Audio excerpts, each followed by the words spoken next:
नमस्ते दोस्तों, आप सुन रहे हैं गपशप टेल्स विद पूजा। आज की कहानी ऐसे बुजुर्ग इंसान की है जिसके पास ना दौलत थी ना शोहरत, लेकिन जिंदगी को देखने का नजरिया ऐसा था कि हर कोई उनसे कुछ सीख जाता था। तो चलिए आज की कहानी शुरू करते हैं।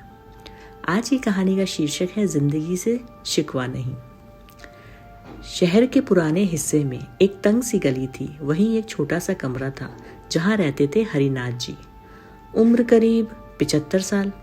साधारण कमरा था। एक चारपाई थी, एक पुरानी अलमारी और दीवार पर टंगी एक धुंधली सी तस्वीर उनकी पत्नी की। हरिनाथ जी रोज सुबह बहुत सलीके से उठते, बिना किसी जल्दी के, बिना किसी शिकायत के।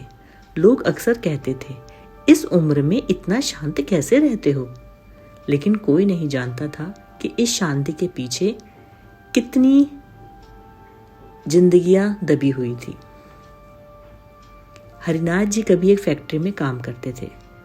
जिंदगी बहुत आराम की नहीं थी, लेकिन सुकून था। पत्नी थी, 2 बेटे थे। फिर एक एक कर सब बदलता चला गया।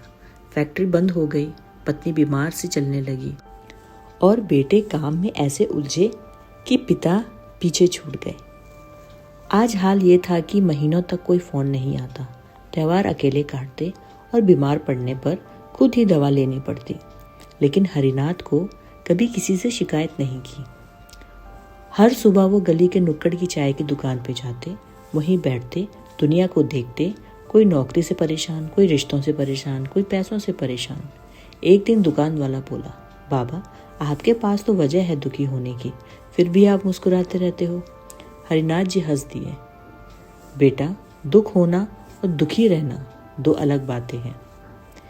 एक दिन एक नौजवान उनसे बोला, बाबा जिंदगी ने आपके साथ बहुत गलत किया। हरिनाथ जी ने चाय का घूंट लिया और बोले, गलत नहीं किया बेटा, बस सिखाया है। क्या सिखाया? कि उम्मीदें कम रखो और मेहनत पूरी, कि लोगों से ज़्यादा खुद पर भरोसा रखो, और सबसे ज़रूरी कि हर सुबह उठकर जिंदा होने का शुक्र करो। हरिनाथ जी के पास ज़्यादा पैसे नहीं थे, लेकिन वो रोज़ मंदिर के बाहर बैठे बच्चों को कभी बिस्किट, कभी पेंसिल दे देते। लोग पूछते, आपको क्या मिलता है ये सब करके? वो कहते, ये एहसास है कि मैं अब भी किसी काम का हूँ। एक दिन हरिनाथ जी बीमार पड़े। अस्पताल ने एक नर्स से पूछा, आपके घर वाले? वो मुस्कुरा दिए, सब घर वाले हैं, बस घर नहीं आते। फिर भी उनकी आंखों में कड़वाहट नहीं थी, सिर्फ सुकून था।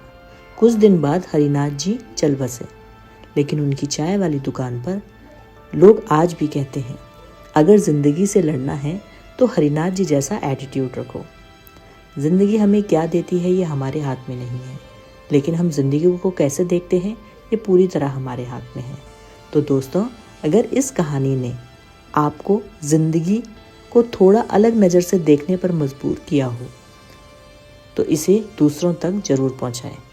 गपशप टेल्स विद पूजा को लाइक, शेयर और सब्सक्राइब करना ना भूलें।